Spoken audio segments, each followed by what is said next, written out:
안녕하세요. 하나 더 알려드리는 더알림입니다. 오늘은 제약회사에서 영업관리직을 맡고 있는 현직자분을 만나서 제약업계 채용 동향과 영업관리직을 희망하는 분들의 궁금증을 함께 해결하는 시간을 가져보겠습니다. 이번에 모신 현직자분은 외국계 제약회사 존슨앤존슨에서 오랫동안 일을 하고 현재도 글로벌 외국계 제약회사에서 영업관리직을 담당하고 있습니다. 그러면 저희 현직자분한테 간단히 좀 여쭤보도록 하겠습니다. 오늘은 크게 4가지 질문을 드려보고 현직자분이 겪어오면서 가졌던 생각들을 한번 들어보는 시간을 갖도록 하겠습니다. 네, 안녕하세요. 외국계 제약회사에서 지금까지 굉장히 오랫동안 일을 하셨어요. 외국계 제약회사에 취직을 하셔서 지금까지도 이직하셔서도 굉장히 글로벌한 외국계 제약회사에서 근무를 하고 계신데요. 외국계 제약회사에 대해서는 그 누구보다도 정말 그 업계 현황이나 채용 동향은 정말 잘 알 것 같아서 모셨습니다. 외국계 제약회사가 국내 제약회사와 다른 점은 무엇인지 좀 말씀해 주실 수 있을까요? 네, 일단 다른 점이 굉장히 많은데요. 그 중에서도 생산이랑 판매 구조에서 차이점을 설명을 드리는 게 이해가 쉬우실 것 같아요. 외국계 제약회사는 말 그대로 본사가 외국에 있고 한국에 지사를 두고 있기 때문에 외국 공장에서 완제품을 수입하여 판매하는 구조인 반면에 국내 제약회사는 한국에서 제품을 직접 생산하고 판매를 하는 구조를 가지고 있습니다. 많이 아시겠지만 그 약제 하나를 개발하는데 거의 조 단위의 비용이 들 정도로 많은 비용이 소요가 돼요. 그것뿐만이 아니라 그 개발하는 기술 또한 차이가 엄청나게 나기 때문에 자본력이랑 기술력이 딸리는 회사는 약제를 연구하고 개발하기보다 오리지널 약제를 복제하는 비용이 훨씬 저렴하기 때문에 복제약, 즉 제네릭이라고 불리는 계량 신약을 판매하는 전략을 선택하게 되는 구조를 가지고 있어요. 그래서 복제약은 많게는 100여 가지 정도가 되거든요. 그만큼 그 분야는 굉장히 경쟁력이 치열하겠죠. 여기서부터 차이가 발생을 하는데 외국계 회사와 국내 제약회사는 연구개발에 투자하는 비용이 달라요. 그래서 외국계 같은 경우에는 약 전체 비용의 20-30% 정도를 연구개발에 투자를 하는데 그 반면에 국내 회사의 경우에 아까 말씀드린 자본력과 기술력이 딸리기 때문에 연구개발 비용이 10%도 되지 않습니다. 이 예로 최근 5년간 미국 FDA 식품의약국에서 개발 승인을 받은 First in Class라고 해서 세계 최초의 혁신 신약이라고 불리는 인정받는 신약이 미국이 약 100건, 유럽이 약 25건. 안타깝게도 한국 국내 제약회사에서 개발한 신약은 단 한 개도 인정받은 게 없습니다. 따라서 국내 제약회사의 경우에는 연구개발보다 복제약으로 승부를 보는 경우가 많아요. 그래서 그만큼 영업력에 의존할 수밖에 없겠죠. 따라서 국내 회사는 영업부 인원수가 훨씬 많고 프로모션에 대한 투자 비율이 굉장히 높은 반면에 외국계 회사는 영업부와 내근부서 비율이 거의 반반 정도라고 볼 수가 있습니다.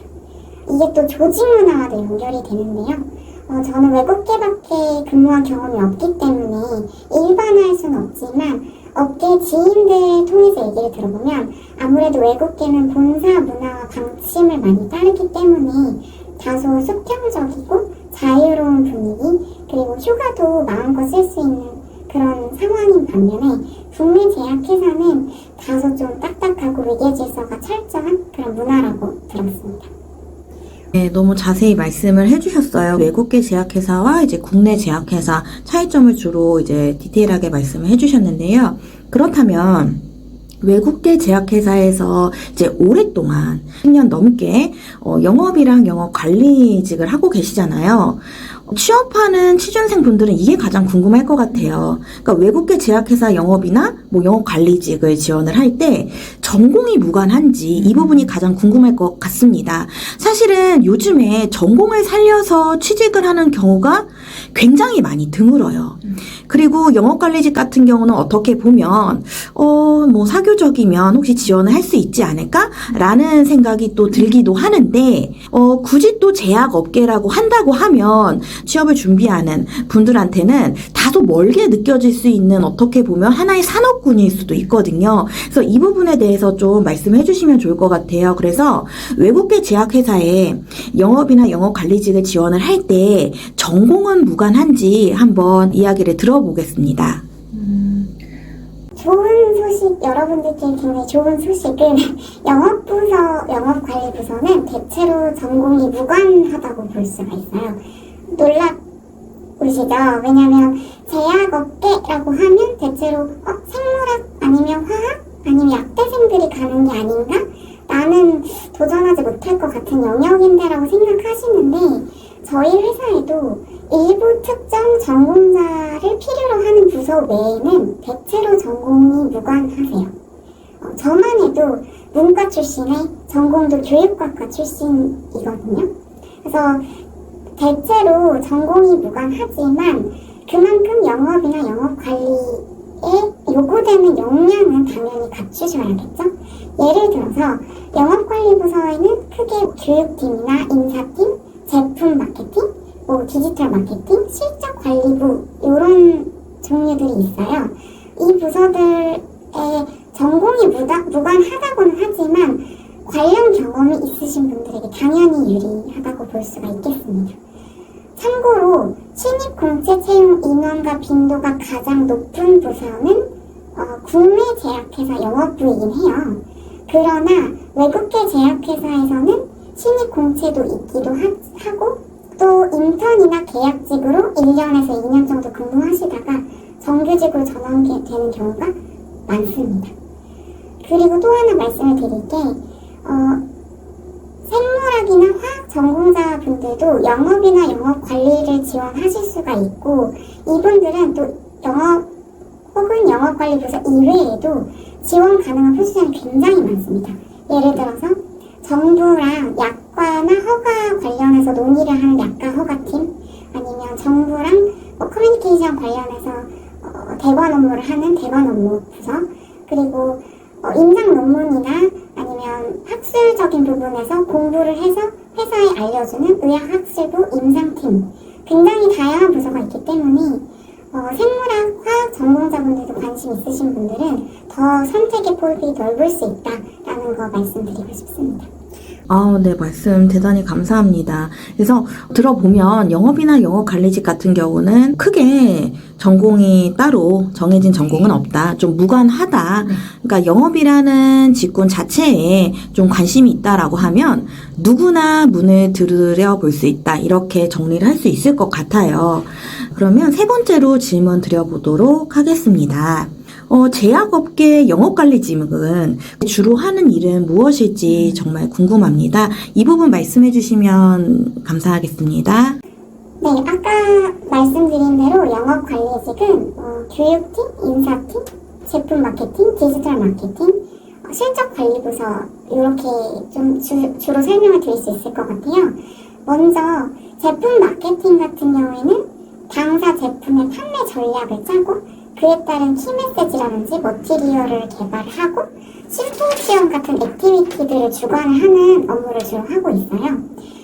여러 부서와 협업을 해야 하기 때문에 그만큼 커뮤니케이션 능력이 좋은 분들이 유리하겠죠. 또 하나 최근 코로나19 이후로 비대면 영업 활동의 필요성이 대두가 되면서 디지털 마케팅 직무 채용의 비율이 굉장히 높아지고 있어요. 그래서 시스템이나 프로그램을 활용해서 마케팅에 녹여낸 경험이 있으신 분들한테는 상당히 유리한 포지션일 것 같습니다. 그리고 실적관리부서는 말 그대로 영업부의 실적을 관리하고 그것을 바탕으로 인센티브 스킴을 짜는 일을 주로 담당하기 때문에 주로 데이터, 엑셀이라든지 숫자를 다루는 업무에 익숙하신 분 그리고 꼼꼼함과 인내심이 요구되는 직무이기 때문에 그런 경험이 많으신 분들한테 상당히 유리한 직무라고 볼 수가 있겠고요. 제가 현재 근무하고 있는 교육부서 같은 경우에는 영업사원들을 대상으로 영업 스킬을 가르쳐준다든지 아니면 일반 직원들을 대상으로 리더십이나 코칭 교육을 주로 하고 있어요. 교육부서는 대체로 영업 환경에 대한 이해도가 높아야 하기 때문에 사실 신입보다는 영업 경력이 1년이라도 있으신 경력직을 선호하는 경향이 있지만 그래도 교육에 대한 열정이 있으시고 영업에 대한 이해가 충분히 있으신 분들은 충분히 도전이 가능한 분야라고 생각을 하고 있습니다. 네, 말씀 감사합니다. 그러면 이제 마지막 네 번째로 직무 쪽으로 한번 여쭤볼게요. 외국계 제약회사에 취업하기 위해서 그렇다면 가장 필요한 스펙은 무엇인지 정말 궁금합니다. 아까 논의했듯이 저희는 제약업계는 전공이랑 무관하기 때문에 지원하시는 부서에 따라서 필요한 스펙이 상당히 상이하다고 말씀드릴 수 있을 것 같아요. 고객과 대면을 해야 하는 영업부한테 요구되는 역량, 아니면 타회사와 차별화된 전략을 짜야 하는 마케터한테 요구되는 역량, 그리고 데이터를 분석해서 그 데이터를 통해서 얻었던 인사이트를 활용할 수 있는 능력, 이런 것들은 부서마다 다르기 때문에 지원하시는 부서에 맞게 스펙을 검토할 필요가 있는 것 같아요. 그건 어느 업계나 마찬가지겠지만 또 하나 제가 말씀드리고 싶은 거는 지원자 본인에게 어떤 역량이 있는지를 먼저 같이 알아봐야지 어떤 직무가 적성에 맞고 어떤 거는 맞지 않는지를 저랑 함께 고민해 볼 수 있을 것 같습니다. 네, 오늘 말씀해 주셔서 너무너무 감사합니다. 그렇다면 현직자분이 이제 마지막으로 취업을 준비하는 분들께 하실 말씀이 있다면 어떤 거를 좀 말씀을 해 주실 수 있을까요? 제가 이 인터뷰를 준비하면서 몇 가지 검색을 하다 보니까 작년에 한 취업 사이트에서 설문을 한 결과 MZ세대가 꼽은 유망산업 1위가 제약 바이오 업계라고 하더라고요. 저도 이 업계에서 10년 넘게 근무를 하면서 계속 느끼고 있지만 수명 연장이 되고 고령화 사회로 진입을 하고 또 코로나19와 같은 좀 예상치 못한 급변하는 환경 속에서 사실 건강하고 오래 사는 게 굉장히 중요한 문제가 되었잖아요. 그만큼 정부에서도 그렇고 제약업계에서도 이 제약업계에 대한 투자와 성장에 대해서 굉장히 상당한 관심이 있고 이에 대한 투자가 점점 더 커질 수밖에 없다는 생각이 들고 확신이 들고 있습니다.